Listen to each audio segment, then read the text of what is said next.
সকালবেলা যখন সূর্য উঠে, সূর্যের আলোটা যখন জানলা দিয়ে ঘরে ঢুকে, তখন ওই সূর্যের আলোর ভিতরে ভালো করে তাকালে দেখা যায় ছোট্ট ছোট্ট ধূলিকণা।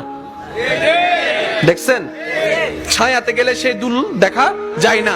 এগুলা হচ্ছে সেই দুল যেগুলা মানবের সামান্য চোখকে, সাধারণ চোখকে দেখা যায় না। এখানেও কিন্তু অনেক দুল আছে, অনেক দুল আছে। অনুবীক্ষণ যন্ত্র আনলে হয়তো দেখা যাবে। এখন একটু খেয়াল করে দেখুন, আপনার রাস্তার দুল, এখানের দুল, ঘরের দুল, পরিবেশের দুল যাচ্ছে। আপনি নাককে সেভ করলেন মাস্ক দিয়ে, চোখ তো খোলা আছে, চোখ তো খোলা আছে, চোখ তো খোলা আছে, চোখ তো খোলা আছে, চোখ তো খোলা আছে। এখন এই সারাটা জীবন যার বয়স যতটুকু, এতটুকুলা ধুল যদি চোখের মধ্যে থাকতো, চোখ তো অন্ধ হয়ে যাওয়ার কথা ছিল, অন্ধ হয়ে যাওয়ার কথা ছিল।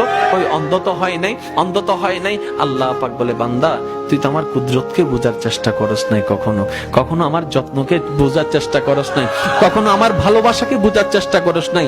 আমি আল্লাহ তোকে যেহেতু বানিয়েছি, যত্নটা আমিই নিব, আমিই নিব, আমিই নিব। এবার রব্বে করিম কি করলেন? বান্দার চোখকে হুকুম দিয়ে দিলেন, আমার বান্দাটা যখন ক্লান্ত হয়ে ঘুমায় পড়বে, তখন তুমি অটোমেটিক রাউন্ড করতে থাকবা, রাউন্ড করতে থাকবা। সারাটা রাত ঘুমের মধ্যে চোখ যখন রাউন্ড করে, সকালবেলা ঘুম থেকে উঠে যখন আপনি ফ্রেশ হতে যান, ফ্রেশ হতে গিয়ে দেখবেন চোখের কর্নারে কেতুর জমা আছে, কেতুর জমা আছে। এগুলা কি? আপনার সারা দিনের সমস্ত ময়লা আল্লাহ ওয়াশিং করে বের করে দিয়েছে। আল্লাহ নামের শেষের শব্দ কি? হা। হাটা কেমন? হাটা যেমন দেখছেন তো, নিজের কানের লতিটা দেখেন তো। বান্দা যদি আপন দেহ নিয়ে গবেষণা করে, তার আর কিচ্ছু লাগবে না। আল্লাহর প্রেমে পড়ার জন্য নিজের দেহটাই যথেষ্ট। আজকে আমি আপনাদেরকে আরেকটা কথা বলি, ঘরে যাওয়ার পরে নিজের গেঞ্জিটা তুলবেন। পেটের মধ্যে পশম আছে না? বুকে পশম আছে না? ভালো করে খেয়াল করে দেখবেন, আপনার পশমটা বুকে পেটে যেভাবে আল্লাহ দিয়েছেন, কিন্তু দুই পশম, আপনার এই পশমটা মাঝখানে একটা রাস্তা থাকে। এদিকে কোনো রাস্তা নাই, এদিকে কোনো রাস্তা নাই, ঠিক মাঝখানে একটা রাস্তা আছে। নিজের নাভিটা কখনো দেখেছেন? এই নাভিটা আল্লাহ কোন সিস্টেমে বানিয়েছে? আপনার দেহে নাভি হচ্ছে এমন আকৃতি, যে আকৃতিটা দেহে আর কোনো দ্বিতীয় নাই। এখন বলি, বুঝবেন জিনিসটা। নাভিতে যদি ডাইরেক্ট আঘাত লাগে, যে কোনো মানুষ সেকেন্ডে মারা যেতে পারে। যে কোনো ডাক্তারকে জিজ্ঞেস করবেন।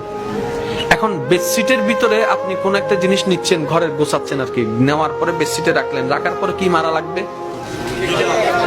গিটটা কেমন হয়? গিটটা যেমন আপনার নাভির মধ্যে আঙ্গুল দিয়ে দেখেন, নাভির স্টাইলও তেমন। আল্লাহ পাক পুরা মানব দেহের সমস্ত কিছু এনে নাভির মধ্যে।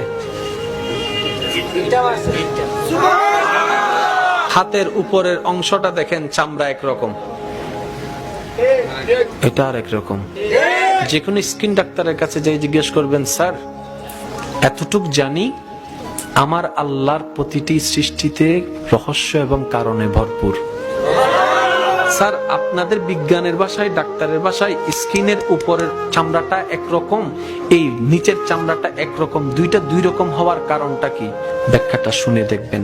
আপনার পায়ের তালুটা দেখবেন, এই পায়ের তালুর চামড়াটা আরেক রকম। এগুলা কি? এগুলা সবগুলা হচ্ছে আল্লাহর কুদরত। আপনি নিজেকে দেখুন, আপনার পুরাটা বডির ভিতর আপনার আল্লাহর কুদরত লুকায়িত আছে।